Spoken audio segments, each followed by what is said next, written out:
ನಿಮ್ಮ ಆತ್ಮಗಳನ್ನು ದೇವರ ಮಕ್ಕಳಾಗುವಂತೆ ವಾಕ್ಯದಲ್ಲಿ ಬಲಪಡಿಸುವ ಅನುದಿನದ ಧ್ಯಾನ ಜುಲೈ 31. ಎಲೆನ್ ಜಿ ವೈಟ್ ರವರ sons and daughters of god ಎಂಬ ಪುಸ್ತಕದ 213ನೇ ಪುಟ.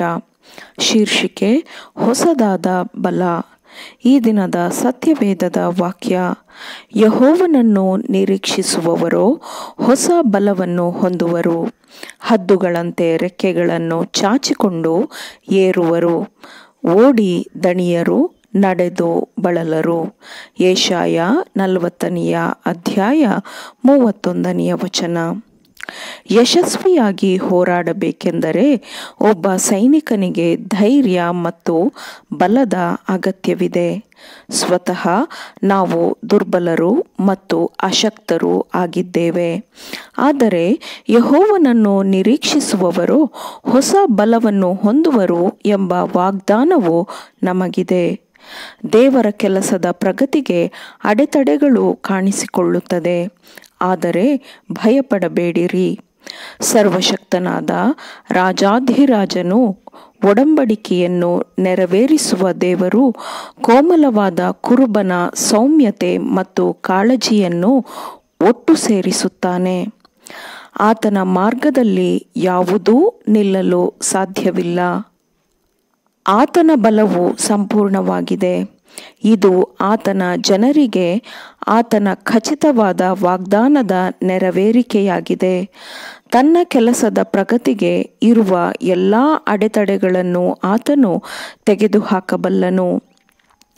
ಆತನ ಸೇವೆ ಮಾಡುವವರು ಮತ್ತು ಆತನ ಮಾರ್ಗಗಳನ್ನು ಗೌರವಿಸುವವರ ವಿಮೋಚನೆಗೆಂದು ಅವರ ಮಾರ್ಗದಲ್ಲಿ ಇರುವ ಪ್ರತಿಯೊಂದು ಕಷ್ಟವನ್ನು ನಿವಾರಿಸುವ ಮಾರ್ಗಗಳನ್ನು ದೇವರು ಹೊಂದಿದ್ದಾನೆ.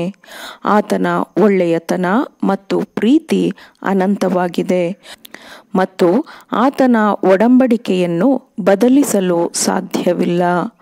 ಆತನ ಕೆಲಸದ ಶತ್ರುಗಳ ಯೋಜನೆಗಳು ದೃಢವಾಗಿ ಮತ್ತು ಸುಸ್ಥಾಪಿತವಾಗಿದೆ ಎಂದು ತೋರುತ್ತದೆ. ಆದರೆ ಆತನು, ಅಂದರೆ ದೇವರು, ಶತ್ರುಗಳ ಈ ಯೋಜನೆಗಳಲ್ಲಿ ಪ್ರಬಲವಾದವುಗಳನ್ನೂ ಉರುಳಿಸಬಲ್ಲನು.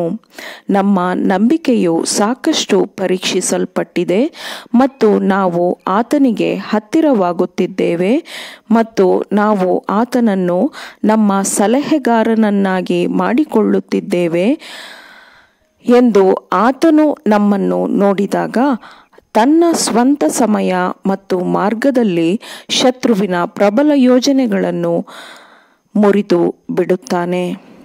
ಅಂಧಕಾರದ ದಿನಗಳಲ್ಲಿ ಸಂದರ್ಭಗಳು ನಮಗೆ ಅಡ್ಡಿ ಮಾಡುವ ಹಾಗಿದ್ದರೂ ಭಯಪಡಬೇಡಿರಿ. ದೇವರ ಮೇಲೆ ನಂಬಿಕೆಯನ್ನು ಇಡಿ. ಆತನು ತನ್ನ ಚಿತ್ತವನ್ನು ನೆರವೇರಿಸುತ್ತಿದ್ದಾನೆ. ತನ್ನ ಜನರ ಪರವಾಗಿ ಎಲ್ಲವನ್ನೂ ಸರಿ ಮಾಡುತ್ತಿದ್ದಾನೆ. ಆತನನ್ನು ಪ್ರೀತಿಸಿ ಆತನ ಸೇವೆ ಮಾಡುವವರ ಬಲವು ದಿನದಿಂದ ದಿನಕ್ಕೆ ಹೊಸದಾಗುತ್ತಿರುತ್ತದೆ. ಆತನ ಉದ್ದೇಶಗಳ ಪ್ರಕಾರ ಅವರು ಕೆಲಸ ಮಾಡುವಾಗ ಅವರು ತಪ್ಪು ಮಾಡದಂತೆ ಅವರ ಸೇವೆಯಲ್ಲಿ ತನ್ನ ಜ್ಞಾನವನ್ನು ಇರಿಸುತ್ತಾನೆ. ದೇವರ ಸೇವೆಯಲ್ಲಿ ನಿರುತ್ಸಾಹ, ನಿರಾಸೆ ಇರಬಾರದು.